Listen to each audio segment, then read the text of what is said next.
नमस्कार, good evening. आज से हम लोग ग्रुप डी की तैयारी के लिए साइंस का टेस्ट स्टार्ट करने जा रहे हैं और इस कड़ी में आज पहला टेस्ट हम लोग स्टार्ट कर रहे हैं और इसके बाद भी आने वाले दिनों में हर दिन एक टेस्ट करेंगे। मंडे से लेकर के फ्राइडे तक में पर डे साइंस का एक टेस्ट होगा और इसका 20 क्वेश्चन डिस्कशन होगा। तो ये जो टेस्ट सीरीज हम लोग का है, इसके क्वेश्चंस को इस प्रकार से बनाया गया है कि एक क्वेश्चन जब आप बनाइएगा तो उससे और भी चीजें आपकी क्लियर होंगी और एग्जाम तक आपका अच्छा खासा साइंस का तैयारी हो जाएगा। आपने जो भी पहले पढ़ा है उसको अच्छे से रिवाइज कर लेंगे। तो चलिए इस सीरीज में हम लोग डायरेक्ट क्वेश्चंस पर आते हैं, बहुत ज्यादा बात नहीं करते हैं क्योंकि एग्जाम के लिए ज्यादा टाइम भी नहीं है और फिर जो भी जहां हमको आपको गाइडलाइन बताना होगा वहां पर आपको गाइडलाइन देते रहेंगे कि चलिए कैसे इसका तैयारी करना है। तो चलिए आज टेस्ट स्टार्ट करते हैं। सबसे पहला क्वेश्चन देखिए, क्वेश्चन नंबर 1 यहां से स्टार्ट है कि जब क्वेश्चन नंबर 1 देखिए यहां से स्टार्ट है, जब चूना पत्थर को गर्म किया जाता है तो CO2 मुक्त होता है, धातु कर्म की यह विधि है। कह रहा है कि जब चूना पत्थर को गर्म करेंगे तो सबसे पहले देखिए कि चूना पत्थर होता क्या है। तो चूना पत्थर जो होता है ये होता है आपका कैल्शियम कार्बोनेट। कैल्शियम कार्बोनेट है, यानी सबसे पहले देखिए क्वेश्चन बनाएंगे कैसे। तो ये कार्बोनेट का अयस्क है, कार्बोनेट का अयस्क है। तो कार्बोनेट के अयस्क के लिए जो प्रक्रिया की जाती है वो होता है निस्तापन, यानी इसका आंसर क्या हो जाएगा, पहले समझ लीजिए आंसर निस्तापन। अब इसमें क्वेश्चन को थोड़ा सा एक बार देखिए, जब चूना पत्थर को गर्म किया गया, जब हम इस चूना पत्थर को गर्म करेंगे, हीट करेंगे तो क्या होगा, तो कैल्शियम ऑक्साइड बनेगा और साथ में क्या बनेगा, साथ में बनेगा कार्बन डाइऑक्साइड। चूना पत्थर को गर्म किए, CO2 मुक्त हुआ। धातु कर्म का यह विधि कौन सा है, देखिए धातु कर्म का यह विधि निस्तापन कहलाता है। याद रखिएगा, निस्तापन कभी भी कार्बोनेट अयस्क के लिए ही होता है जिसमें कि कार्बोनेट अयस्क को गर्म किया जाता है वायु की अनुपस्थिति में, वायु के एब्सेंस में। हालांकि इसमें वायु का कोई रिक्वायरमेंट नहीं है, इसलिए यह आंसर हो जाएगा निस्तापन। अब देखिए बाकी का ऑप्शन प्रद्रावण। प्रद्रावण जो होता है इसको इंग्लिश में हम लोग कहते हैं अस्मेल्टिंग। क्या हो गया ये इंग्लिश में हो गया स्मेल्टिंग। स्मेल्टिंग क्या होता है कि ये किसके लिए होता है, ये होता है लौह अयस्क के लिए, यानी कि आयरन का जो ओर होता है हेमाटाइट, उसको ब्लास्ट फर्नेस यानी वात्य भट्टी में क्या किया जाता है, वात्य भट्टी में उसका प्रद्रावण किया जाता है, यानी कि उसको पिघलाया जाता है। द्रवण का मतलब पिघलाना होता है, तो पिघलाया जाता है और इसमें बनता है आपका क्या चीज, इसमें बनता है आपका स्लैग यानी धातु मल। इसमें CO2 गैस की बात नहीं है, इसमें धातु मल बनता है। नेक्स्ट आ जाइए अवकरण। अवकरण क्या होता है, अवकरण को इंग्लिश में कहते हैं रिडक्शन। रिडक्शन का मतलब क्या हुआ, मेटल ऑक्साइड से मेटल प्राप्त करने की जो प्रक्रिया होती है उसको रिडक्शन कहा जाता है। यानी मेटल ऑक्साइड है, MO इसको लिखे हैं। यहां पर जब इसको हम कुछ भी करते हैं, जैसे मान लीजिए कि सिर्फ गर्मी करेंगे, कुछ ऑक्साइड ऐसा होता है जो कि केवल गर्म करने से रिड्यूस हो जाता है, कुछ में रिड्यूसिंग एजेंट भी आपको चाहिए होता है, जैसे कि एल्यूमिनियम ऑक्साइड आपको रिड्यूसिंग एजेंट का जरूरत पड़ेगा। तो अगर किसी धातु के ऑक्साइड से ऑक्सीजन हट रहा है तो समझिए इसको हम लोग रिडक्शन कहते हैं। तो रिडक्शन जो होता है वो मेटल ऑक्साइड को मेटल में बदलने की क्रिया है। और नेक्स्ट आ जाइए, सबसे लास्ट जो इंपॉर्टेंट है वो है जारण। जारण किसका होता है, तो याद रखिए जारण जो होता है ये होता है आपका सल्फाइड अयस्क का। याद रखिए सल्फाइड अयस्क का। और इस सल्फाइड अयस्क को ऑक्सीजन की उपस्थिति में, जैसे M सल्फाइड यानी मेटल सल्फाइड को जब हम लोग ऑक्सीजन की उपस्थिति में गर्म करते हैं तो इस कंडीशन में आपको प्राप्त होता है मेटल ऑक्साइड और साथ में बनता है सल्फर डाइऑक्साइड। तो याद रखिएगा, जो निस्तापन होता है उसमें CO2 बनता है, जो जारण होता है उसमें SO2 बनता है। बेसिक डिफरेंस निस्तापन और जारण में बहुत जरूरी है। ये कार्बोनेट अयस्क के लिए होगा और ये किसके लिए होगा, सल्फाइड अयस्क के लिए होगा। प्रद्रावण किसका होता है, याद रखिएगा लौह अयस्क यानी हेमाटाइट का होता है, कौन से भट्टी में, वात्य भट्टी में। और अवकरण क्या है, मेटल ऑक्साइड का मेटल में बदलने की क्रिया है। तो ये बात क्लियर है। चलिए अगला क्वेश्चन हम लोग देखते हैं। Question number next, question number दूसरा देखिए। क्वेश्चन नंबर नेक्स्ट आइए, क्वेश्चन नंबर 2 देखिए क्या है कि निम्न में सबसे प्रबल अम्ल है, निम्न में सबसे प्रबल अम्ल है। अब देखिए अम्ल किसको कहते हैं, पहले तो हम लोग ये देख लेते हैं कि अम्ल कहा किसको जाता है। अम्ल कहा किसको जाता है? तो अम्ल ऐसा पदार्थ को कहा जाता है, एसिड ऐसा पदार्थ को कहा जाता है जो पानी में घुलने पर H+ देता है। हालांकि ये डेफिनेशन बहुत पुराना है, अर्हेनियस साहब का दिया हुआ डेफिनेशन है, लेकिन अभी इस क्वेश्चन को बनाने में यही काम करेगा। आगे आप जानते हैं कि लेविस जो थे उन्होंने भी एक एसिड को अलग तरह से डिफाइन किया कि जो इलेक्ट्रॉन एक्सेप्ट करता है वह होता है एसिड और जो इलेक्ट्रॉन देता है वह होता है बेस। ये किसकी विचारधारा है? लेविस की। लेकिन हम लोग को इस क्वेश्चन को बनाने के लिए अर्हेनियस का कंसेप्ट लगाना होगा। एसिड वैसे पदार्थ को कहेंगे जो H+ देगा और बेस यानी भस्म वैसे पदार्थ को कहेंगे जो पानी में घुलकर OH- देगा। तो एसिड क्या देगा? H+, बेस देगा OH-। अब देखिए इसमें सब में हाइड्रोजन है, H2O, H2S, H2Ac, H2Te। अब इसमें पूछा सबसे प्रबल कौन सा होगा। देखिए अगर आप इस क्वेश्चन को देखिए तो यहां पर जो ऑक्सीजन, सल्फर, सेलेनियम और टेलुरियम ये 16th ग्रुप का एलिमेंट है, 16वां वर्ग का तत्व है। 16वां वर्ग पीरियोडिक टेबल में देखिएगा तो सबसे ऊपर में ऑक्सीजन है, उसके नीचे में सल्फर है, उसके नीचे में सेलेनियम है, उसके नीचे में टेलुरियम है, उसके नीचे में पोलोनियम भी है। फिलहाल तो ये 16th ग्रुप का एलिमेंट है। और ये जो बात हम आपको बताने जा रहे हैं ये सिर्फ 16th ग्रुप के लिए नहीं, पहला ग्रुप से लेकर 18वां ग्रुप तक के लिए सबके लिए ये कॉमन बात है कि किसी भी ग्रुप में, याद रखिएगा, किसी भी ग्रुप में जब आप ऊपर से नीचे आते हैं, किसी भी वर्ग में जब आप ऊपर से नीचे आइएगा तो एसिडिक कैरेक्टर यानी जो अम्लीय गुण होता है वह बढ़ता है। याद रखिएगा क्या बढ़ता है? एसिडिक कैरेक्टर यानी अम्लीय गुण बढ़ेगा। तो अम्लीय गुण अगर बढ़ेगा तो सबसे देखिएगा कि ऑक्सीजन, सल्फर, सेलेनियम, टेलुरियम में सबसे नीचे कौन है? टेलुरियम। तो अम्लीय गुण बढ़ेगा तो सबसे प्रबल कौन सा हो जाएगा? H2Te। ये सबसे ज्यादा आपका एसिडिक है और आंसर हो जाएगा H2Te सबसे प्रबल। उससे कमजोर कौन हो जाएगा? H2Ac। देखिए यहां पर है। उससे कम कौन होगा? H2S। और सबसे कमजोर कौन होगा? H2O। तो याद रखिए पहला से लेकर के 18वां वर्ग तक का जितना भी माने कि ग्रुप है वो सब में अगर आप ऊपर से नीचे आते हैं तो अम्लीय गुण बढ़ेगा। देखिए ये तो क्वेश्चन है ही। एक अक्सर जो क्वेश्चन पूछता है वो 17वें ग्रुप का भी क्वेश्चन आपसे पूछ देता है, 17th ग्रुप का भी क्वेश्चन पूछ देगा। अब 17th ग्रुप में मान लीजिए कौन कौन सा होता है, तो सबसे ऊपर में फ्लोरीन है, उसके नीचे क्लोरीन है, उसके नीचे ब्रोमीन है, उसके नीचे आयोडीन है। ये तो क्वेश्चन अक्सर एग्जाम में आते रहता है। अब देखिए फ्लोरीन, क्लोरीन, ब्रोमीन, आयोडीन में अगर यहां भी आप ऊपर से नीचे जाइएगा तो एसिडिक गुण बढ़ेगा। क्यों बढ़ेगा? सीधा सीधी कारण है कि जब हम नीचे जाते हैं तो एटम का साइज बढ़ते जाता है। एटम का साइज बढ़ते जाता है तो न्यूक्लियस से वो बाहरी कक्षा का इलेक्ट्रॉन सबसे ज्यादा दूर होता है। सीधा सीधी समझिए कि जैसे जैसे हम नीचे आते हैं ऐसे भी आप समझ सकते हैं कि इलेक्ट्रोनेगेटिविटी कमजोर होता है। मतलब कि विद्युत ऋणात्मकता का जो गुण होता है या ऋणता का जो गुण होता है वो कमजोर होते जाता है। H+ से उसकी पकड़ जो होती है ना वो कम होते जाती है। जब H+ से उसकी पकड़ कम होते जाएगी तो वो H+ इजीली लूज कर देगा और इसलिए इसमें सबसे प्रबल होगा Hi। अब देखिए इसका स्ट्रेंथ अगर समझाने बताने के लिए आए कि सबसे प्रबल कौन है तो सबसे प्रबल हो जाएगा Hi, उसके बाद हो जाएगा HBr। ये बहुत बार क्वेश्चन पूछा हुआ है, ध्यान दे दीजिएगा। ये इसके बाद हो जाएगा HCl और उसके बाद हो जाएगा HF। तो ये जो है ना ये आपको याद रखना है। Hi सबसे प्रबल, उससे कमजोर HBr, HCl, HF। तो देखिए यहां पर दो तरह का क्वेश्चन पूछ सकता है, 16th ग्रुप वाला, 17th ग्रुप वाला। और ये 16th 17th नहीं, कोई भी ग्रुप का अगर आपसे क्वेश्चन पूछेगा ट्रेंड यही फॉलो करना है, वर्ग में ऊपर से नीचे जाने पर एसिडिक कैरेक्टर बढ़ता है। चलिए अब देखते हैं अगला क्वेश्चन। क्वेश्चन नंबर आते हैं 3 नंबर पे। अब ये क्वेश्चन नंबर 3 क्या कहता है इस चीज को भी थोड़ा सा देख लीजिए। अच्छा क्वेश्चन है। क्वेश्चन पूछ रहा है कि शुद्ध जल की मोलरता जो है वह कितनी होती है। तो रुक जाओ भैया थोड़ा, हाँ रुक गया। शुद्ध जल की मोलरता कितनी होती है देख लीजिए। सिंपल सा बात है कि शुद्ध जल का मोलरता अगर निकालना है तो सबसे पहले आपको जानना पड़ेगा फॉर्मूला। और मोलरता निकालने का फॉर्मूला याद रखिए, मोलरता इसका मतलब क्या होता है। फॉर्मूला जब तक नहीं रहेगा सवाल नहीं बनेगा।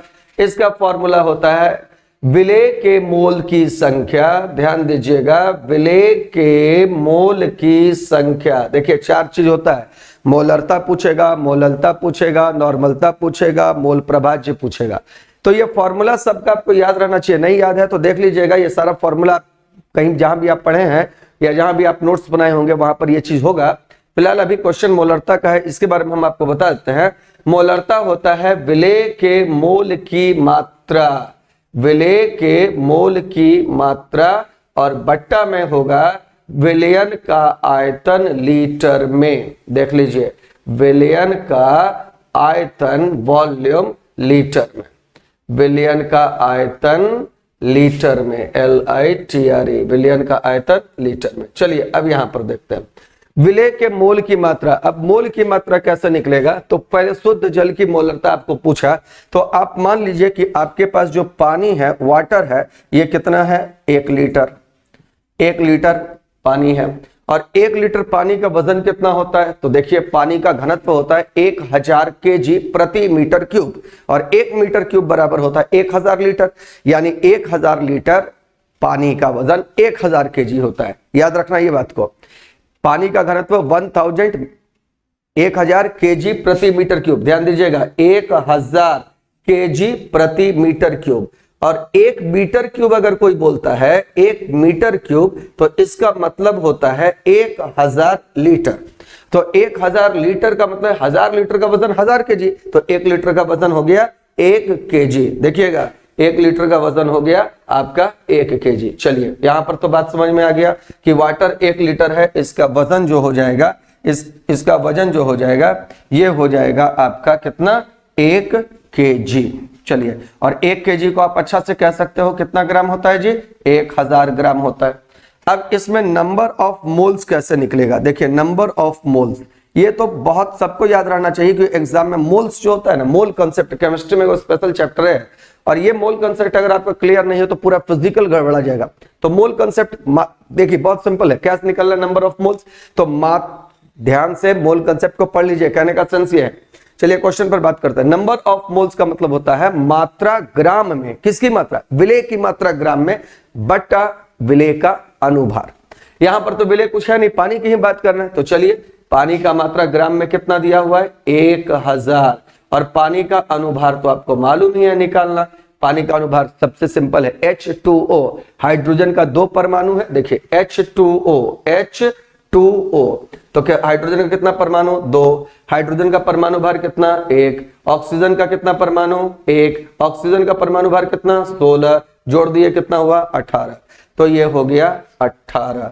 इसको सॉल्व कर लिए, ये कितना हो जाएगा, 55, सॉरी कितना हो गया, ये हो गया 5.5, यानी ये हो गया 55.5 मोल। ध्यान दीजिए 55.5 मोल हो गया, तो यहां पर लिख देते हैं, मात्रा है मोल की मात्रा 55.5। विलयन का आयतन देखिए कितना लिए थे, 1 लीटर, और सॉल्व कर दीजिए तो आंसर कितना आ जाएगा, ये आ जाएगा 55.5 मोल प्रति लीटर, यानी यहां पर ऑप्शन नंबर सी 55.6 मोल पर लीटर। यदि यूनिट क्या पूछा, अगर यूनिट भी जानना है तो देख लीजिए, इसका यूनिट हो जाएगा मोल प्रति लीटर, और मोल प्रति लीटर, मोल प्रति लीटर, और इसी को हम लोग कहते हैं मोलल।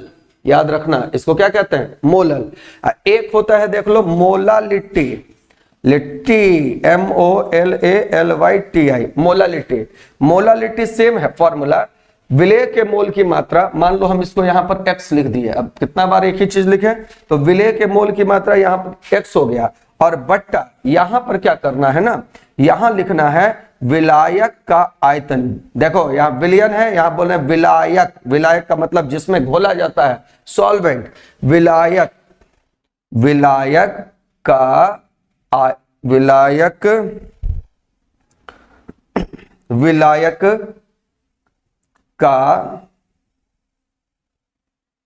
का द्रव्यमान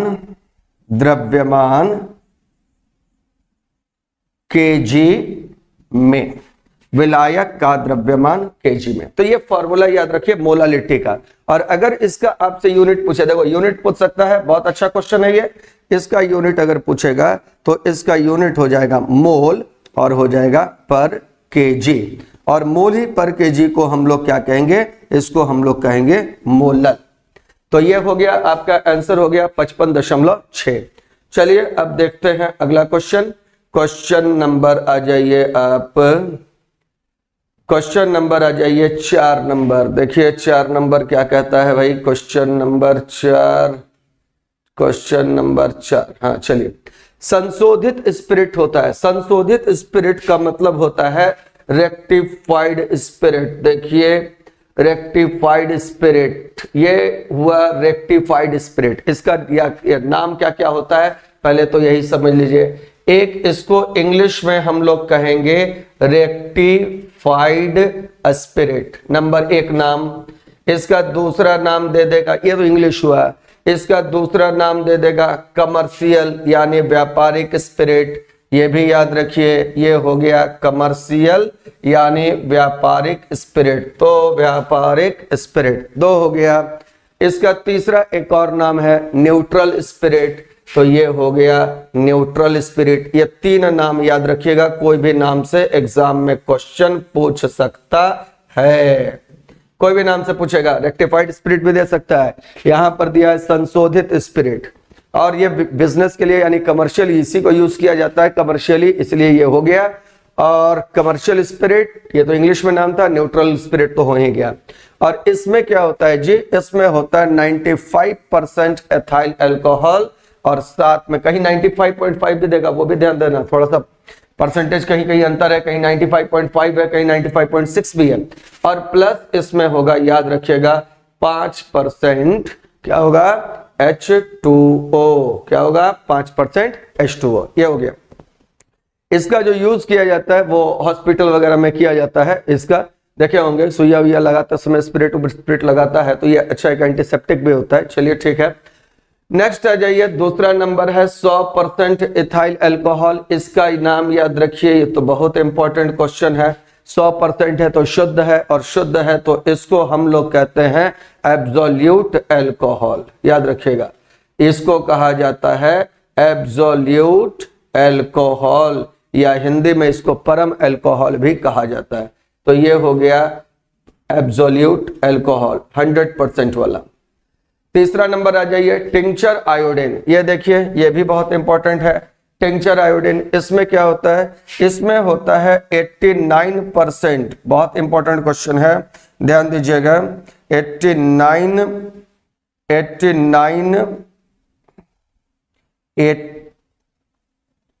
89% इसमें होता है ई का मतलब क्या हो गया, एथेनॉल। देख लो 89% एथेनॉल, प्लस इसमें 5% होता है साथ में आयोडीन, और इसमें 5% होता है पोटेशियम आयोडाइड, और साथ में इसमें होता है, बाकी बच गया 89, 94 और 5 हो गया 99, 1% और कुछ वाटर उटर मान लो वाटर होता है। तो ये आपका हो गया कौन सा, ये हो गया टिंचर आयोडीन। और टिंचर आयोडीन क्या होता है, एंटीसेप्टिक, याद रखिएगा। लास्ट आ जाइए मेथिलेटेड स्पिरिट। ये भी बहुत अच्छा क्वेश्चन है। इसमें क्या होता है, ये सब क्वेश्चन एग्जाम में पूछता है, ध्यान देकर के देख लीजिएगा। इसमें एथेनॉल होता है और साथ में इसमें मिलाया जाता है मेथेनॉल। तो मेथेनॉल मिला दिया तो ये हो गया पीने के लिए अनफिट। बात याद रखना, मेथिलेटेड स्पिरिट में एथेनॉल होता है, एथेनॉल के साथ उसमें मेथेनॉल रहेगा, ये पीने के लिए बिल्कुल अनफिट होता है। और अगर आदमी इसको पिए तो फिर अंधा हो जाएगा या फिर उसका मौत भी हो सकता है। तो इसको कहा जाता है मेथिलेटेड स्पिरिट। चारों हो गया। अब देखिए अगला क्वेश्चन पर चलते हैं। संशोधित स्पिरिट बोला, rectified spirit, commercial spirit, neutral spirit, और इसमें होगा 95% एथाइल अल्कोहल, 5% H2 होगा। मेथिलेटेड स्पिरिट भी देख लो, एथेनॉल और मेथेनॉल इसमें रहता है। ठीक है, 100% एथाइल जो अल्कोहल होगा वो बिल्कुल शुद्ध है, इसको हम लोग एब्सोल्यूट कहते हैं। और टिंचर आयोडीन में याद रखो कि अल्कोहल के साथ आयोडीन रहता है, उतना याद भी नहीं रखना होता है। अल्कोहल के साथ आयोडीन और परसेंटेज याद रखने का जरूरत नहीं है। आयोडीन और पोटेशियम आयोडाइड होता है। चलिए अब आ जाते हैं हम लोग अगला क्वेश्चन पर। नेक्स्ट क्वेश्चन आ जाइए, क्वेश्चन नंबर हो गया हम लोग का 5। पांचवा क्वेश्चन कहता है, ध्यान दीजिएगा, पांचवा क्वेश्चन कह रहा है कि एक विद्यार्थी ने संयोगवश, चलिए यहां पर रुक गया, एक विद्यार्थी ने संयोगवश एसीटोन को अल्कोहल के साथ मिला दिया। एसीटोन और अल्कोहल के इस मिश्रण को कैसे अलग करेंगे? ठीक है, कह रहा है कि गलती उससे हो गया। क्या गलती हो गया जी? कि एसीटोन और अल्कोहल मिल गया। अब इसको अलग कैसे करेंगे? देखिए अलग करने के लिए आपको अलग अलग तरीका होता है। इसमें हम जो 2-3 बात बोल रहे हैं ना, उसको ध्यान से आप समझ लीजिएगा। ध्यान से 2-3 बात आप समझ लीजिए। सबसे पहला क्या बोल रहे हैं, पॉइंट को क्लियरली समझिएगा। पहला बात क्या कह रहे हैं?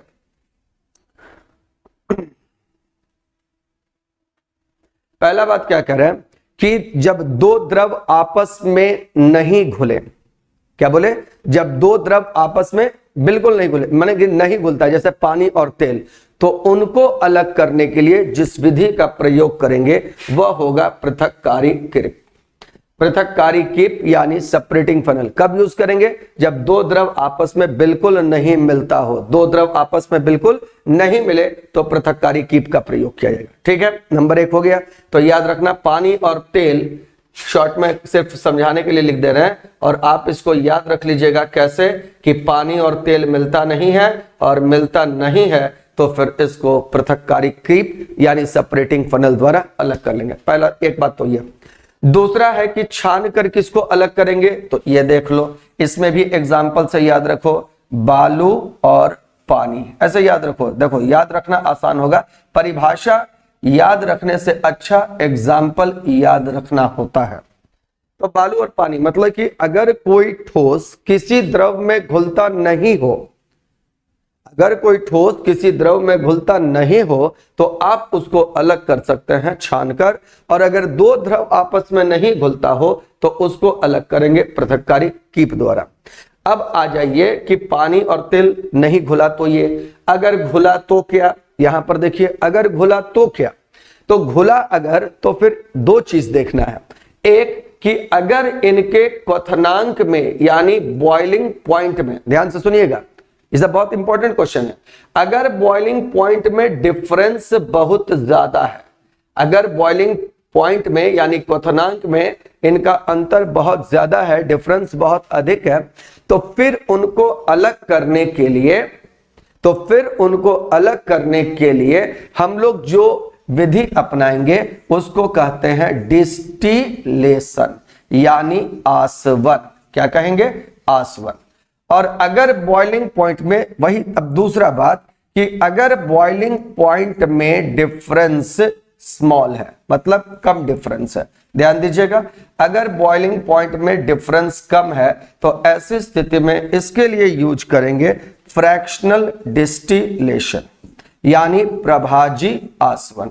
एग्जाम में अगर क्वेश्चन पूछ दे कि अगर दो द्रव आपस में घुलनशील हो और इनके क्वथनांक में बहुत कम का अंतर हो तो फिर इसके लिए किस विधि का प्रयोग किया जाएगा, तो आप आंसर दे देंगे डिस्टिलेशन, अगर अधिक है तो, और अगर कम अंतर है तो किसके लिए? Fractional distillation. जैसे कच्चा तेल का जो हम लोग अलग करते हैं, उससे पेट्रोल डीजल वगैरह जो भी केरोसिन वगैरह होता है, तो उसके लिए प्रभाजी आसवन होता है। यहां पर एसीटोन और अल्कोहल, ये देखिएगा कि ये जो एसीटोन और अल्कोहल है, ये एसीटोन और अल्कोहल, इनके भी बॉइलिंग पॉइंट में डिफरेंस कम ही होता है, और इनको अलग करने के लिए हम लोग यूज करते हैं जो तरीका, वह है कौन सा? प्रभाजी आसवन। अब कितना अंतर होता है तो ये भी देख लीजिए। एसीटोन का लगभग जो होता है वह होता है 56 डिग्री सेल्सियस, और अल्कोहल का लगभग होता है 78 डिग्री सेल्सियस। तो जब इनके बॉइलिंग पॉइंट में कम का अंतर हो, याद रखना है कि दो द्रव आपस में घुलनशील है, बॉइलिंग पॉइंट में कम का अंतर है तो उसके लिए फ्रैक्शनल डिस्टिलेशन, अगर दो द्रव घुलनशील है, ज्यादा का अंतर है तो डिस्टिलेशन, और अगर दो द्रव आपस में नहीं घुले तो फिर पृथक्कारी कीप, और अगर ठोस और द्रव को, माने कि वैसा ठोस जो द्रव में नहीं घुलता हो, उनको अगर अलग करना हो तो फिर उसको हम अलग करेंगे छानकर। चलिए अब आ जाते हैं अगला क्वेश्चन पर। क्वेश्चन नंबर हो गया, इसके बाद हम लोग का 5 के बाद कौन सा, 6 नंबर। कहता है कि रेडियोधर्मी वस्तुओं को किससे बने पात्र में रखना चाहिए। अब रेडियोधर्मी वस्तु किसको कहते हैं, जो स्वतः विखंडित होकर अल्फा बीटा गामा किरणें उत्सर्जित करती है, उसको रेडियोधर्मी वस्तु कहते हैं। रेडियो एक्टिव मटेरियल, जैसे यूरेनियम क्या होता है, एक रेडियो एक्टिव मटेरियल होता है। रेडियम क्या होता है, रेडियो एक्टिव मटेरियल जो अल्फा बीटा गामा रेडिएशंस निकालता है। अब इन रेडिएशंस जानते हैं कि ये सब हानिकारक रेडिएशन है, अल्फा बीटा गामा सब हार्मफुल है, सबसे ज्यादा तो गामा रेडिएशन हार्मफुल है। और उससे जो रेडिएशन अगर निकले तो फिर उस रेडिएशन से बहुत खतरनाक बीमारी जैसे कैंसर भी हो सकता है। तो इससे क्या होता है कि इस रेडिएशन से बचने के लिए बोल रहा है कि किससे बने पात्र में रखना चाहिए। तो इसका सबसे जो सही आंसर होता है, याद रखिएगा, जो सबसे सही इसका आंसर होगा वह होगा सीसा। इसके पीछे कारण क्या है, इसके पीछे सबसे बड़ा कारण यह है कि सीसा एक अधिक डेंसिटी वाला मटेरियल है, उच्च घनत्व वाला मटेरियल है। और उच्च घन, ऐसा नहीं कि सीसा से ज्यादा कुछ घनत्व ज्यादा नहीं होता, ऑस्मियम का घनत्व इससे भी ज्यादा होता है, लेकिन वो प्रचुर मात्रा में उपलब्ध भी होना चाहिए और वो सस्ता भी होना चाहिए। तो उस लिहाज से सीसा जो होता है, इनमें अगर इन चारों में देखा जाए तो फिर तो स्पष्ट है कि सीसा की डेंसिटी सबसे ज्यादा है और वो रेडियोधर्मी वस्तु को यूज करने के लिए सबसे, माने कि प्रिजर्व करने के लिए, उसको रखने के लिए सबसे ज्यादा सेफ है। लेकिन सीसा से भी ज्यादा डेंसर है ऑस्मियम। आपको मालूम है कि सब, माने कि इसकी जो ऑस्मियम होता है सबसे भारी तत्व होता है, लेकिन फिर उसके अवेलेबिलिटी भी होनी चाहिए, उसकी उपलब्धता भी होनी चाहिए। और यहां पर उस हिसाब से सीसा क्योंकि सबसे ज्यादा उपलब्ध होता है और इसलिए अब राजस्थान में कोई जावर खान है, वहां पर सीसा प्रचुर मात्रा में मिलता भी है, तो वहां पर हम लोग के लिए सीसा इजिली अवेलेबल है, कम दाम का है। और यही कारण है कि रेडियोधर्मी वस्तु जो होते हैं उसको किस पद के पात्र में रखना चाहिए, किससे, सीसा। और इसका मेन उद्देश्य क्या होता है कि अल्फा, याद रखिएगा, बीटा और जो गामा रेडिएशन होता है इससे बचाना, क्योंकि ये सीसा की दीवारों को पार नहीं कर पाता है। क्यों नहीं कर पाता है, इसके भी पीछे कारण बिल्कुल सिंपल है कि सीसा जो होता है हाई डेंसिटी का मटेरियल होता है। तो क्वेश्चन नंबर हो गया 6, याद रखिए रेडियोधर्मी वस्तु किसके बने पात्र में रखेंगे, याद रखना बिल्कुल सीसा। कारण फिर समझ लो कि हाई डेंसिटी होता है, अल्फा बीटा गामा को ब्लॉक कर देता है, बाहर निकलने नहीं देगा। चलिए अब आ जाइए क्वेश्चन नंबर 6 के बाद क्वेश्चन नंबर आइए 7। तापमान में परिवर्तन से किस माध्यम में ध्वनि के वेग में सबसे ज्यादा परिवर्तन होगा। 3 ही ऑप्शन है, धातु है, द्रव है, गैस है। तो एक जो नहीं है उसको हम लिख देते हैं, क्या दिक्कत है, और ये कर देते हैं ठोस। ठोस, द्रव, गैस। हाँ चलो अच्छा है, ठोस, धातु भी तो ठोस ही है। नहीं तुम्हारा मन करे ए बी, बी नहीं ना था, इसको यहाँ बी लिख देते हैं। चलो ए बी सी डी, अब चारों ऑप्शन हो गया, अब टेंशन नहीं लेना है। अब पूछ रहा है कि तापमान में परिवर्तन से किस माध्यम में ध्वनि के वेग में परिवर्तन सबसे अधिक होगा। सिंपल सा बात जानो कि तापमान में परिवर्तन से सबसे ज्यादा गतिज ऊर्जा किसकी ज्यादा परिवर्तित होगी। अब गतिज ऊर्जा जानते हो कि सबसे ज्यादा ठोस, द्रव और गैस में किसका होता है, गैस का। बात समझ लो, गतिज ऊर्जा सबसे ज्यादा होती है। काइनेटिक एनर्जी का अगर ऑर्डर देखें तो सबसे ज्यादा किसका गतिज माने किसके अणु का गतिज ऊर्जा सबसे ज्यादा होता है। देखो काइनेटिक एनर्जी सबसे ज्यादा होता है गैस का, उससे कम होता है लिक्विड का, सबसे कम होता है सॉलिड का। अब आइए कि अगर हम तापमान बढ़ाते हैं, अगर टेम्परेचर बढ़ाते हैं तो सबसे ज्यादा काइनेटिक एनर्जी भी गैस के ही अणु का बढ़ेगा, क्योंकि इसी को स्पेस भी ज्यादा है और यही इसी का माने कि जगह ज्यादा होने के कारण ज्यादा कंपन भी करेगा। और जब तक कंपन नहीं होगा तब तक ध्वनि संचरित भी नहीं होगा। इसका मतलब है कि ध्वनि के वेग में परिवर्तन सबसे अधिक किसमें हो जाएगा, ध्वनि के वेग में परिवर्तन सबसे अधिक हो जाएगा किसमें, गैस में। बहुत अच्छा क्वेश्चन था। चलिए ये बात तो आप सब जानते हैं कि सबसे ज्यादा ठोस में होता है, उससे कम द्रव में ध्वनि का वेग होता है, सबसे कम गैस में होता है। ये भी एक तरह अच्छा क्वेश्चन है कि तापमान में परिवर्तन से किस माध्यम में ध्वनि के वेग में परिवर्तन सबसे अधिक होगा। तो जिसमें कंपन सबसे ज्यादा होगा टेम्परेचर चेंज होने से, और सबसे ज्यादा कंपन किसमें हो जाएगा चेंज, गैस में। इसलिए गैस में ध्वनि का वेग सबसे ज्यादा होगा, माने कि तापमान में परिवर्तन से गैस में ध्वनि के वेग में परिवर्तन सबसे अधिक होगा। देखो और भी फैक्टर होता है जिन पर ध्वनि का वेग प्रभावित होता है, प्रत्यास्थता। तो मेन बात यहां एक और भी है, बहुत इंपॉर्टेंट बात है कि द्रव और जो ठोस होता है उनके लिए टेम्परेचर से ज्यादा मायने जो होता है ना वो इलास्टिसिटी यानी प्रत्यास्थता रखती है। उन लोगों के लिए तापमान से ज्यादा मायने क्या रखता है? प्रत्यास्थता। तो उनमें जो ज्यादा वेरिएशन आता है वो इलास्टिसिटी के सेंस में आता है, मतलब प्रत्यास्थता से उनका वेग बदलेगा। प्रत्यास्थता ज्यादा हो जाएगा, ध्वनि का वेग अधिक हो जाएगा, कम हो जाएगा, ध्वनि का वेग भी कम हो जाएगा। लेकिन गैस के लिए जो मायने रखता है वो प्रत्यास्थता उतना मायने नहीं रखता है जितना कि तापमान रखता है। इसलिए तापमान में परिवर्तन से पूछे कि ध्वनि के वेग में सबसे ज्यादा परिवर्तन किसमें होगा, तो याद रखिएगा कि आंसर कौन सा हो जाएगा? गैस। चलिए, तो ये हो गया हम लोग का क्वेश्चन नंबर कौन सा? क्वेश्चन नंबर हो गया 7। अब आइए क्वेश्चन नंबर 8 देखते हैं। केपलर का दूसरा नियम आधारित है। देखो, केपलर का दूसरा नियम, आपने केपलर का तीनों नियम पढ़ा होगा, एक बार हम सिर्फ शॉर्ट में बता दे रहे हैं, ध्यान से सुनना। केपलर का पहला नियम क्या कहता है? कोई भी ग्रह सूर्य की परिक्रमा एक दीर्घवृत्तीय कक्षा में करता है जिसके एक फोकस पर सूर्य होता है और कक्षा का तल पृथ्वी के केंद्र से होकर गुजरता है। पहला खत्म। दूसरा कहता है ग्रह की क्षेत्रीय चाल नियत रहती है, मतलब समान समय में दीर्घवृत्त के समान क्षेत्रफल को तय करता है। पॉइंट 2 खत्म। तीसरा कहता है आपका परिक्रमण काल का नियम, लॉ ऑफ टाइम पीरियड, कि किसी भी ग्रह का परिक्रमण काल का वर्ग उस ग्रह के सूर्य से माध्य दूरी के घन के समानुपाती होता है, यानी t² directly proportional to r³। क्या बोले? परिक्रमण काल का वर्ग सूर्य से माध्य दूरी के घन के समानुपाती होगा। चलिए ठीक है, अब यहां पर क्वेश्चन पे आते हैं। केपलर का दूसरा नियम, केपलर का दूसरा नियम को समझने के लिए एक देखो कि ये हमारा एक दीर्घवृत्तीय कक्षा है। मान लो कि यहां पर हमारा सन है, ये हमारा सूर्य हो गया, इसको हम सन बना देते हैं। सन तो अच्छा नहीं बनेगा, चलो इसी को समझ लो, ये सन है।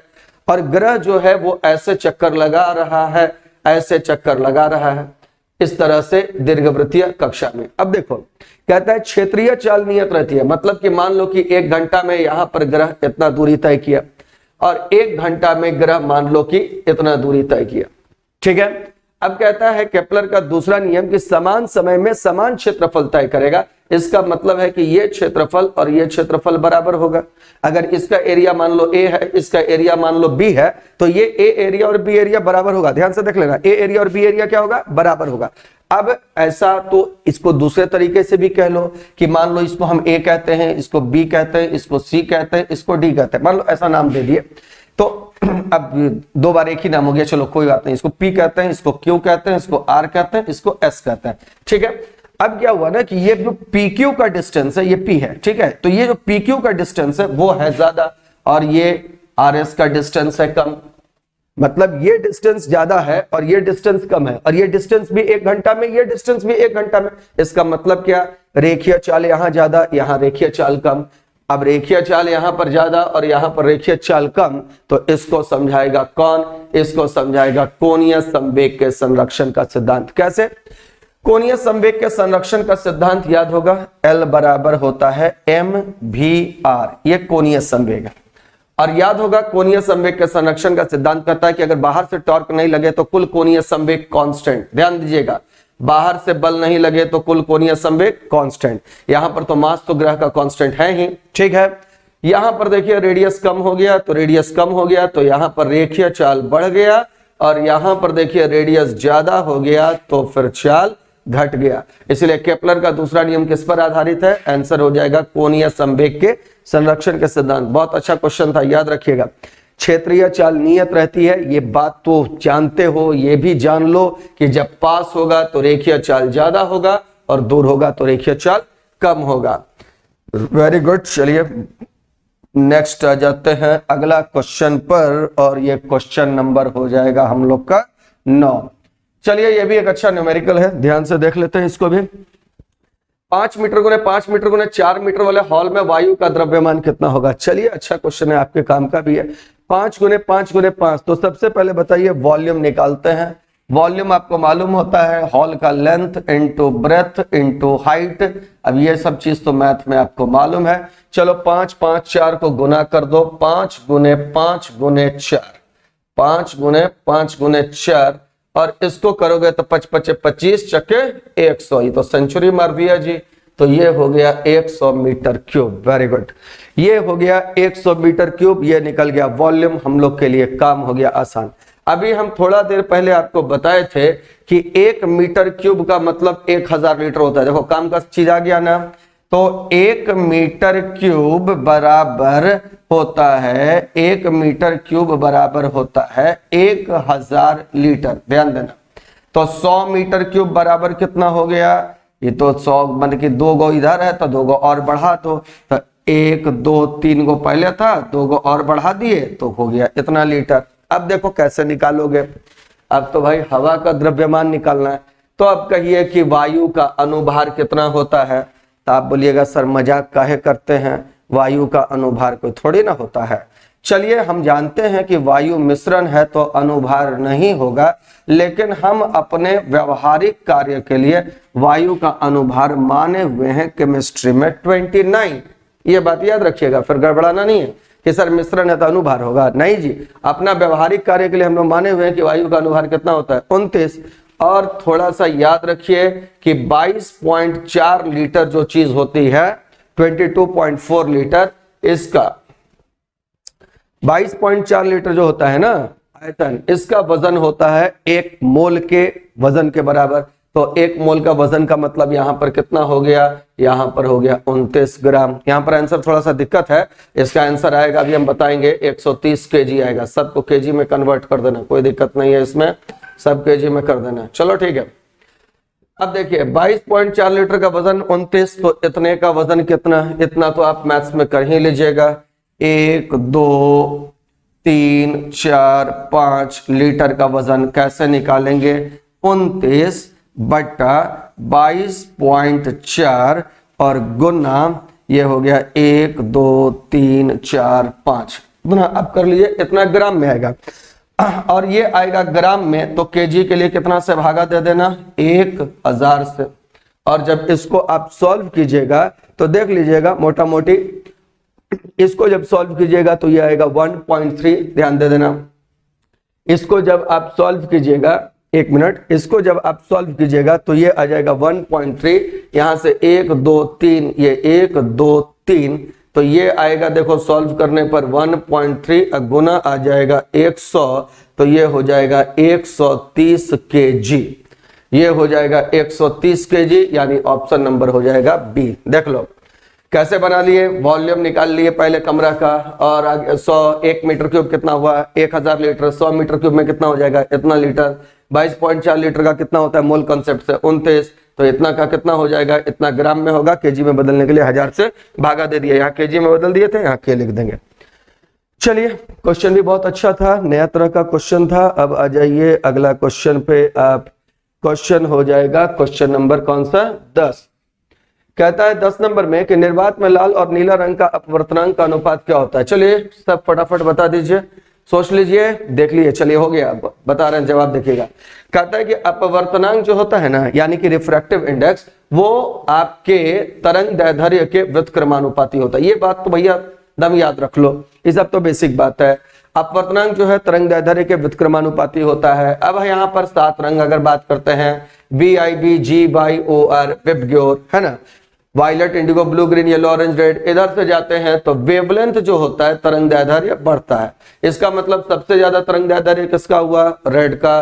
रेड का तरंग दैर्ध्य सबसे ज्यादा हुआ, तो अपवर्तनांक सबसे कम किसका हुआ, रेड का। यानी रेड का जो अपवर्तनांक है वो कम है किसके तुलना में, वायलेट के तुलना में।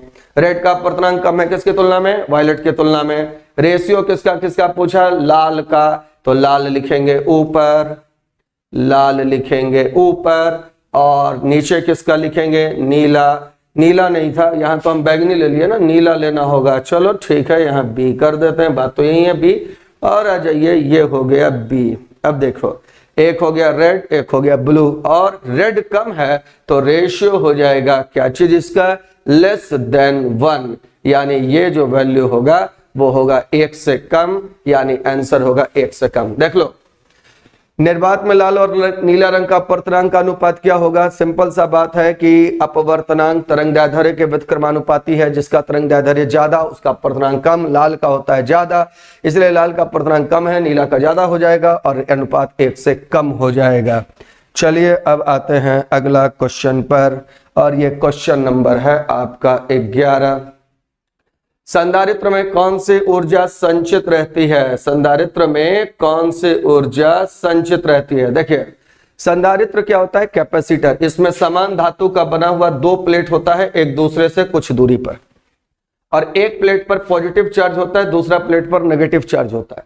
याद रखिएगा, एक प्लेट पर पॉजिटिव, दूसरा प्लेट पर क्या होता है, नेगेटिव चार्ज। ये हो गया तुम्हारा नेगेटिव चार्ज। चलिए कोई बात नहीं है, गायब हुए हो तो फिर हम ले आते। ये नेगेटिव चार्ज हो गया। अब देखिए, एक पर पॉजिटिव, दूसरे पर नेगेटिव, अंदर में क्या हो गया, इलेक्ट्रिक फील्ड बन गया। ये पॉजिटिव से नेगेटिव, ये इलेक्ट्रिक फील्ड बन गया। और इसी इलेक्ट्रिक फील्ड में, इसी विद्युतीय क्षेत्र में संधारित्र में ऊर्जा संचित रहती है। याद रखना है, इसी फील्ड में रहता है संचित ऊर्जा, और वह होती है वैद्युत स्थैतिक ऊर्जा। स्थैतिक क्यों बोले, चार्ज प्लेट पर है, रेस्ट में, स्थैतिक हो गया। कौन सी ऊर्जा होगी, वैद्युत स्थैतिक ऊर्जा। और इसको निकालेंगे कैसे, याद रखना, हाफ CV² से। किससे, CV² से। अब ये बोला CV² क्या है, तो C हो गया इस संधारित्र का धारिता, और भी क्या हो गया, ये भी समझ लो कि जब हम इसको बैटरी सोर्स से जोड़ेंगे तो यहां वोल्टेज अगर देंगे भी, तो इसके प्लेटों के आर पार भी वोल्टेज होगा भी, और संचित ऊर्जा होगी हाफ CV²। फॉर्मूला बिल्कुल याद रखना है, बहुत जरूरी चीज है। चुंबकीय ऊर्जा किसमें होती है, यह भी याद रखो, यह भी बहुत इंपॉर्टेंट क्वेश्चन है। यह होता है आपका इंडक्टर में। इंडक्टर का मतलब होता है चोक। ठीक है, जब तार से, कोई तार को मान लो कि ऐसे कॉइल में लपेट दिए तो ये बन गया चोक। अब ये चोक में जब करंट पास करोगे तो अंदर में बनता है, यहां पर बनता है मैग्नेटिक फील्ड, यानी चुंबकीय क्षेत्र। और चुंबकीय क्षेत्र में जो ऊर्जा होती है वो चुंबकीय ऊर्जा होती है। इसको भी निकालने का फॉर्मूला याद रखना, कभी कभी पूछ देता है फॉर्मूला भी, तो हाफ LI²। L हो गया इस चोक का प्रेरकत्व, और I हो गया चोक से प्रवाहित विद्युत धारा। याद रखना, I हो गया प्रवाहित विद्युत धारा, L हो गया प्रेरकत्व, और आंसर यहां संधारित्र में कौन सी ऊर्जा होती है, आंसर हो जाएगा वैद्युत स्थैतिक ऊर्जा। याद रखना दो चीज, संधारित्र में पूछे वैद्युत स्थैतिक ऊर्जा, अगर पूछे इंडक्टर में तो हो जाएगा चुंबकीय ऊर्जा। चलिए अब आते हैं अगला क्वेश्चन पर।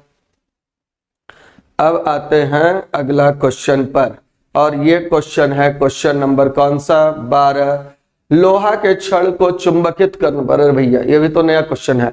लोहा के छड़ को चुंबकित करने पर छड़ की लंबाई क्या होगी, बढ़ेगी घटेगी। अब तो अगर वजन पूछ देगा, पहले बात को ध्यान से समझ लो कि लोहा का छड़ को चुंबकित करने पर छड़ की लंबाई क्या होगी।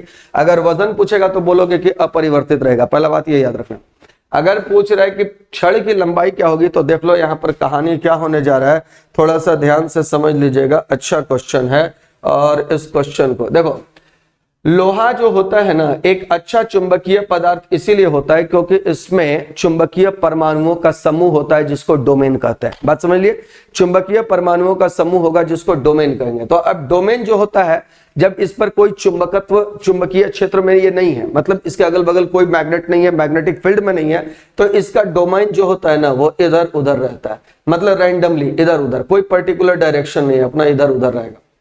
लेकिन जैसे ही इसको मैग्नेटिक फील्ड में डालोगे, बात समझ लो, जैसे ही इसको मैग्नेटिक फील्ड में रखिएगा, मतलब इसको मैग्नेटाइज कीजिएगा, चुंबकित कीजिएगा, ये जो इधर उधर जितने डोमेन है वो एक पर्टिकुलर डायरेक्शन में अलाइन हो जाएगा, मतलब एक निश्चित दिशा में आ जाएगा। देखिए बिल्कुल सब ऐसा हो जाएगा, और जब सब ऐसा हो जाएगा तो सारे एटम्स जो होते हैं वो एक साथ, माने सारा डोमेन, इसको कहेंगे एटम नहीं, सारा डोमेन एक साथ आ जाएगा और लगेगा एक फोर्स इधर की ओर, मतलब कि जिस डायरेक्शन में वो मैग्नेटाइज हो रहा है इधर की ओर, मैग्नेटिक फील्ड की दिशा में। और इसीलिए इस केस में लोहा के छड़ को चुंबकित करने पर उसकी लंबाई क्या होगी, बढ़ जाएगी। कारण क्या होगा, डोमेन सब एक ही डायरेक्शन में अलाइन हो जाता है, जैसा कि इस केस में आप देख रहे हैं। चलिए अब बात करते हैं अगला क्वेश्चन का। क्वेश्चन नंबर आ जाते हैं हम लोग 13 नंबर क्वेश्चन कहता है परमाणु के कक्षा में चक्कर लगाने वाले इलेक्ट्रॉन की कुल ऊर्जा कितनी होती है। बहुत अच्छा क्वेश्चन है, ध्यान से देख लीजिएगा। परमाणु के कक्षा में चक्कर लगाने वाले इलेक्ट्रॉन की कुल ऊर्जा होती है ऋणात्मक, और याद रखना काइनेटिक एनर्जी होता है धनात्मक, और टोटल एनर्जी यानी कि कुल ऊर्जा, और साथ में याद रखना पोटेंशियल एनर्जी भी होता है ऋणात्मक। टोटल एनर्जी और पोटेंशियल एनर्जी दोनों ऋणात्मक होगा, काइनेटिक एनर्जी धनात्मक होगा। अगर फॉर्मूला याद रखना है तो फॉर्मूला याद रख लो, कभी जरूरत पड़ भी सकता है। अगर टोटल एनर्जी पूछे अगर पोटेंशियल एनर्जी पूछे और अगर काइनेटिक एनर्जी पूछे। रुक जाओ, थोड़ा सा अच्छा से लिख देते हैं ताकि तुमको दिक्कत फिर ना हो। ठीक है, टोटल एनर्जी याद रखो, टोटल एनर्जी याद रखो, उसके बाद काइनेटिक एनर्जी याद रखो और तब याद रखो पोटेंशियल एनर्जी। अब देखो, अगर टोटल एनर्जी अगर मान लो कभी आ गया पूछ दिया एग्जाम में, तो -13.6 Z², Z हो गया जिस परमाणु का निकालोगे उस परमाणु का परमाणु संख्या, और बट्टा n² यानी कि कक्षा संख्या का स्क्वायर। पहला हो गया।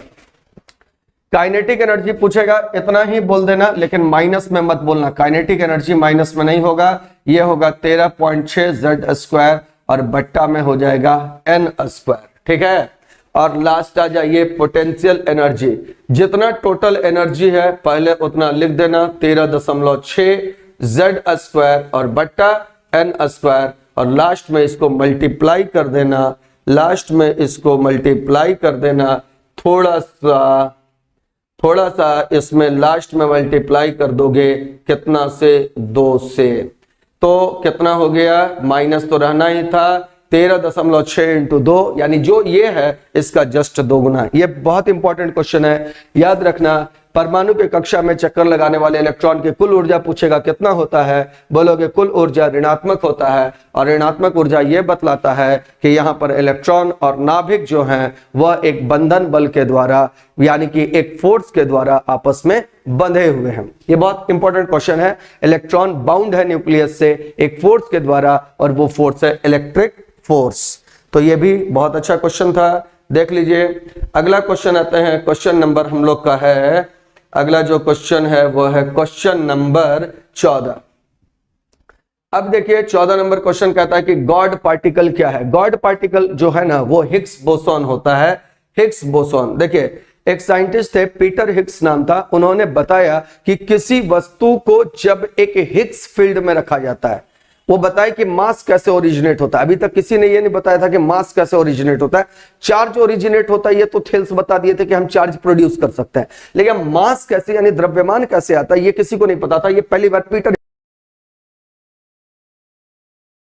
कण है जिनको हम एक फील्ड में रखते हैं, उस फील्ड का नाम दिया उन्होंने हिग्स फील्ड। हिग्स फील्ड में रखा जाए तो वो क्या होता है ना कि उसमें कुछ असेंबलिंग करता है, कुछ इकट्ठा करता है, जिसके कारण उसमें मास हो जाता है। तो ये था गॉड पार्टिकल, और ये गॉड पार्टिकल को ही हिग्स बोसॉन कहा जाता है। तो हिग्स बोसॉन एक्चुअल में गॉड पार्टिकल है जो कि मतलब इलेक्ट्रॉन को या क्वार्क को चार्ज देने का, माने इलेक्ट्रॉन या क्वार्क को मास देने के लिए जिम्मेदार है।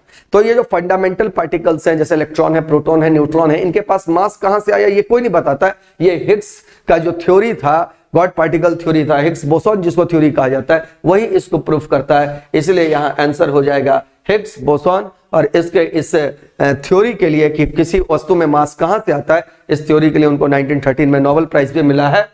न्यूट्रॉन तो जानते हो ये एक छोटा सा पार्टिकल होता है जिसका मास लगभग नगण्य होता है, हालांकि नगण्य नहीं होता लेकिन लगभग हम कहते हैं नगण्य है। चार्ज 0 होता है। पॉली इसको खोजा था। मेसॉन की खोज याद रखिएगा युकावा ने किया था। न्यूक्लियस का स्टेबिलिटी इसी से शो होता है। मेसॉन का खोज युकावा ने किया था। नाभिक क्यों अस्थायी होते हैं इसका कारण मेसॉन के थ्योरी सही माने कि इसकी व्याख्या मेसॉन की ही सहायता से की जाती है। यह सबसे पहले युकावा ने बताया था। पॉजिट्रॉन जो होता है इसका पार्टिकल का खोज, पॉजिट्रॉन का खोज एंडरसन किया, मेसॉन का युकावा, न्यूट्रिनो का पॉली, और इसका तो पीटर हिग्स का नाम बता ही चुके हैं। तो याद रखिएगा यहाँ हिग्स बोसॉन है और ये मास के लिए जिम्मेदार है। ये एक्सप्लेन करता है कि जो फंडामेंटल पार्टिकल जैसे इलेक्ट्रॉन क्वार्क है उनके पास मास कहां से आया। चलिए अब अगला क्वेश्चन को देख लेते हैं। क्वेश्चन नंबर हो गया आपका देखिएगा 15 नंबर का आता है काष्ठीय झाड़ीदार पौधों को क्या कहते हैं। देखिए सबसे पहले काष्ठीय झाड़ीदार पौधों को क्या कहते हैं, तो आंसर पहले इसका देख लेते हैं। स्क्लेरोफाइट। स्क्लेरोफाइट वैसे प्लांट्स को कहा जाता है जिसमें कि जो तना होता है वो और पत्तियां जो होती हैं, माने तना जो होता है, स्टेम जो होता है वो बिल्कुल काष्ठ टाइप का होता है, उड्डी होता है, और पत्तियां बहुत नुकीली होती हैं। तो ये स्क्लेरोफाइट्स होते हैं। दूसरा नंबर तो यहां तो आंसर हो गया सी, स्क्लेरोफाइट्स। लिथोफाइट उस प्लांट को कहा जाता है जो चट्टान पर उगता है यानी स्टोन पर उगता है। तो चट्टान पर उगने वाले जो पौधे होते हैं उनको लिथोफाइट कहते हैं। ये सेमीफाइट हो गया, इसको सेमोफाइट कर दो, ये सेमोफाइट होगा। और ये उगता है आपका बालू पर। देखिए एक जीरोफाइट होता है, वो भी याद रखिएगा। जीरोफाइट उस प्लांट को कहेंगे जो कम पानी में उगेगा। वो कम पानी कहीं भी हो सकता है, बर्फ पर भी हो सकता है। बर्फ अगर ठोस रूप में उसको पानी नहीं मिलेगा तो वहां भी उसको जीरोफाइट कहा जाएगा। बहुत लोग कंफ्यूज हो जाता है कि जीरोफाइट भी रेगिस्तान में, सेमोफाइट भी रेगिस्तान में। नहीं, जीरोफाइट उस प्लांट को कहेंगे जो कम पानी में उगेगा। मेसोफाइट उस प्लांट को कहेंगे जो पर्याप्त पानी में उगेगा। याद रखिएगा, कम पानी में उगने वाला जीरोफाइट, ज्यादा पानी माने पर्याप्त पानी में उगने वाला मेसोफाइट, चट्टान में उगने वाला लिथोफाइट, बालू पर उगने वाला सेमोफाइट। अगर जीरोफाइट है तो वो बालू में भी उग सकता है, बर्फ पर भी उग सकता है। स्क्लेरोफाइट हो गया झाड़ीदार पौधा, और एक हीलोफाइट होता है और एक हेलोफाइट होता है। अंतर समझ लेना दोनों में। हेलो अगर है तो हेलो का मतलब हो गया कि ये लवणीय मृदा में उगेगा। याद रखना, लवणीय मृदा में। और अगर हीलोफाइट है तो ये तेज प्रकाश जहां होगा, अधिक मात्रा में जहां प्रकाश होगा, वहीं पर ये उगेगा। तो ये एक्सप्लेनेशन याद रखिएगा, बहुत इंपॉर्टेंट क्वेश्चन है। लिथोफाइट चट्टान में, सेमोफाइट बाली में, स्क्लेरोफाइट काष्ठीय झाड़ीदार पौधा हुआ, हेलोफाइट हो गया तेज प्रकाश में, हेलोफाइट हो गया लवणीय मृदा में। चलिए अब आ जाइए क्वेश्चन नंबर 16। कहता है ड्यूरेसिस का अर्थ क्या होता है। ड्यूरेसिस का मतलब होता है कि जब किडनी जो होता है वो ज्यादा यूरिन प्रोड्यूस करने लगता है, तो इस स्थिति को ड्यूरेसिस कहा जाता है। और ये ड्यूरेसिस का कारण याद रखिएगा, आपके पिट्यूटरी के द्वारा स्रावित हार्मोन एडीएच का लेवल कम हो जाता है। पिट्यूटरी जब एडीएच का लेवल को कम कर देता है तो मूत्र स्राव की मात्रा बढ़ जाती है। इसी को ड्यूरेसिस कहते हैं। आदमी बार बार बाथरूम जाता है ना, तो ये ड्यूरेसिस है। इसका कारण और भी होता है, एक एडीएच ही नहीं होता है। अगर आप ग्लूकोज, सुक्रोज या कैफीन, ये सब जो कुछ ऐसे पदार्थ होते हैं और कुछ ऐसे दवाई भी होते हैं जो कि इस ड्यूरेसिस का कारण होते हैं, यानी अधिक मूत्रस्राव का कारण। क्या क्या बोले? ग्लूकोज बोले, सुक्रोज बोले, कैफीन बोले, एडीएच का लेवल कम होना, और बहुत सारी दवाइयां भी ड्यूरेसिस का कारण बनती हैं। और क्रिएटिनिन की मात्रा अगर बढ़ती है, बात समझिएगा, अगर क्रिएटिन की मात्रा बढ़ती है तो इसका मतलब है कि आपके किडनी सही से फंक्शन नहीं कर पा रहा है। अगर किडनी सही से फंक्शन नहीं कर पा रहा है तभी क्रिएटिन की मात्रा बढ़ती है, और यहीं से पता चलता है कि किसी व्यक्ति को किडनी का प्रॉब्लम है कि नहीं। चलिए अब देख लेते हैं अगला क्वेश्चन। क्वेश्चन नंबर आ जाइए आप 17। कहता है मनुष्य में मेरुदंड में कितनी जोड़ी तंत्रिका मेरुदंड से कितनी जोड़ी तंत्रिका निकलती है। अब आपको यहां पर दो ही बात याद रखना है। क्या क्या याद रखना है? पहला, अगर क्वेश्चन पूछ दिया क्रेनियल नर्व कितनी होती है, देखो क्रेनियल नर्व कितना होता है, तो ये होता है 12 जोड़ी। और अगर पूछ दिया स्पाइनल नर्व कितना होता है, तो ये स्पाइनल नर्व जो होता है ये होता है कितना, ये होता है 31 जोड़ी।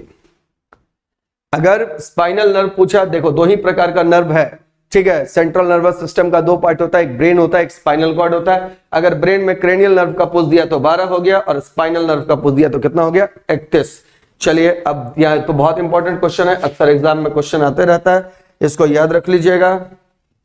याद रखिएगा, ये आपके सेंट्रल नर्वस सिस्टम में ब्रेन और स्पाइनल कॉर्ड दो पार्ट है। ब्रेनियल में ब्रेन से होता है तो उसको क्रेनियल कहते हैं, स्पाइनल कॉर्ड से होता है स्पाइनल कहते हैं। इसको नंबरिंग जब दिया जाता है तो रोमन में दिया जाता है, ठीक है, 1 से लेकर 12 तक, ठीक है। और इसको 31 को जब दिया जाता है तो वो फिर आपका 1 2 3 4 सॉरी इसको, हाँ इसको रोमन में दिया जाता है, ये नंबर में होता है 1 2 3 4 ये वाला लिखाता है ऐसे वाला, ठीक है। नेक्स्ट आ जाइए, अगला क्वेश्चन जो है वो है क्वेश्चन नंबर आपका 18। 18 कहता है ऑक्टोपस के रक्त का रंग कैसा होता है। याद रखिएगा, ऑक्टोपस के रक्त का रंग होता है कैसा, तो ये होता है नीला। और नीला क्यों होता है, तो ये होता है, याद रखिए, हेमोसाइनिन के कारण। देखो ऑक्टोपस मोलस्का ग्रुप का होता है। मोलस्का इनवर्टिब्रेट का 9 गो ग्रुप होता है। इनवर्टिब्रेट में सबसे पहले देख लीजिए, स्पॉन्जिस है, पॉरीफेरा है, प्लेटीहेलमिन्थस है, नेमाथेलमिन्थस है। ये 4 में तक तो कहीं पर कोई आपका सर्कुलेटरी माने कि सर्कुलेटरी सिस्टम रक्त परिसंचरण तंत्र बना ही नहीं। इसके बाद आया एनिलिडा। एनिलिडा का समझ लो केचुआ। केचुआ में खून का रंग लाल होता है हेमोग्लोबिन के कारण, लेकिन एक बात याद रखना, हेमोग्लोबिन जो होता है वो उसमें प्लाज्मा में घुला हुआ रहता है, ठीक है। तो एनिलिडा में खून का रंग लाल, हेमोग्लोबिन होता है लेकिन प्लाज्मा में घुला हुआ रहता है। इसके बाद आ जाइए तिलचट्टा। तिलचट्टा जो होता है आर्थ्रोपोडा में आता है, उसका खून रंगहीन होता है क्योंकि उसमें हेमोलिम्फ होता है। तिलचट्टा में हीमोलिम्फ होता है। उसके बाद पूछेगा ऑक्टोपस यानी मोलस्का का, तो मोलस्का में देख ही रहे कि इसमें हेमोसाइनिन है, इसका रक्त का रंग यानी मोलस्का में तो लाल भी हो सकता है, नीला भी हो सकता है, गुलाबी भी हो सकता है, लेकिन ऑक्टोपस उसका एक पर्याप्त जीव है। ऑक्टोपस बाबा बड़ा मशहूर था, वर्ल्ड कप में इसका चर्चा खूब होता था। जिसका देश पर चढ़ जाता था माने कि रहता था झंडा टाइप का कुछ बना हुआ, और जिस देश पर चढ़ जाता था वही फुटबॉल जीत जाता था। तो ये होता है हेमोसाइनिन, याद रखिएगा ऑक्टोपस के रक्त का रंग। अब आ जाइए क्वेश्चन नंबर नेक्स्ट देख लेते हैं, और ये क्वेश्चन नंबर नेक्स्ट है हम लोग का 19 नंबर क्वेश्चन देखिए, फ्लोरा और फौना का अर्थ क्या होता है। तो फ्लोरा का मतलब फ्लावर समझ लो, फ्लावर का मतलब होता है प्लांट, किसका होता है फ्लोरा होता है प्लांट का, तो ये हो गया। और फौना का मतलब फन हो गया, और फन किसका होता है नागराज का, नागराज क्या है एनिमल है, तो ये होता है एनिमल। नाम याद रखने का तरीका बता रहे हैं, देखो फ्लोरा में फल है, फल किसका होगा, फूल किसका होगा, प्लांट का होगा, तो फ्लोरा टर्म होता है प्लांट के लिए, और फौना यानी फन किसका होता है सांप का, सांप क्या है जानवर है, एनिमल आंसर हो जाएगा कौन सा पौधा और पशु, फ्लोरा हो जाएगा पौधा का और फौना हो जाएगा किसका पशु का। चलिए और अब देख लेते हैं क्वेश्चन नंबर लास्ट, तब करते हैं आपको टाटा और आप लोग बचाते रहिए अपना डाटा। आ जाइए, इकोटोन का अर्थ होता है। अब देखिए इकोटोन क्या होता है, इकोटोन दो अलग अलग सिस्टम इकोसिस्टम के बीच में एक बीच का क्षेत्र होता है। दो अलग अलग जो इकोसिस्टम होते हैं, दो अलग अलग जो इकोसिस्टम है उनके बीच का क्षेत्र जो होता है, या उसके बीच में एक तीसरा अलग प्रकार का इकोसिस्टम होगा, इसी को कहा जाता है आपका इकोटोन। क्या कहा जाता है इसको कहा जाता है आपका इकोटोन। अब ध्यान से यहां पर देखिएगा, जैसे मान लीजिए कि यहां पर आपका समझ लीजिए कि ये आपका जंगल है, ठीक है, तो ये जंगल वाला इकोसिस्टम है, फॉरेस्ट इकोसिस्टम है, और यहां पर आपका मान लीजिए कि रेगिस्तान है, तो रेगिस्तान वाला इकोसिस्टम है। इन दोनों के बीच में एक जगह होगा जहां पर ना तो जंगल है ना रेगिस्तान है, तो ये तीसरा प्रकार का इकोसिस्टम है। सपोज कर लीजिए ये आपका है ग्रास लैंड यानी कि घास का मैदान, तो यहां पर क्या होता है कि इसमें इसका भी जीव पहुंचता है, इसका भी जीव पहुंचता है, ये बीच वाला दोनों के बीच में समन्वय के बीच के लिए एक और इकोसिस्टम है, और उस इकोसिस्टम को कहा जाता है ग्रासलैंड। और यहां पर क्या होगा कि जहां दो बायोमास मिलते हैं, कम अस्तित्व वाले प्रजाति का क्षेत्र है, सीमित वनस्पति का क्षेत्र है, या उच्च बायोमास उत्पादन का क्षेत्र है, यहां दो बायोमास मिलते हैं। याद रखिएगा दो अलग अलग प्रकार के आपको इकोसिस्टम्स मिल रहे हैं यहाँ पर, और ये ग्रासलैंड हो गया। दूसरा एग्जांपल देख लीजिए कि मान लीजिए कि एक तरफ आपका पृथ्वी वाला इकोसिस्टम है टेरेस्टेरियल, एक है समुद्र वाला इकोसिस्टम मैराइन, और बीच में आ गया मान लो मैनग्रोव का जंगल, तो मैनग्रोव का जंगल हो गया इनके लिए आपका कौन सा इकोटोन। तो यहाँ दो बायोमास मिलेगा, और यहाँ सबसे अधिक आपका वेरिएशन यानी कि परिवर्तन, या आप कह सकते हैं बहुत तरह का यहाँ जीव आपको देखने को मिलेगा। तो यहाँ पर हो गया कौन सा इकोटोन। चलिए तो आज के लिए इतना ही, कल फिर मिलता है नए सेट्स के लिए, और तब तक के लिए आप लोग को गुड नाइट।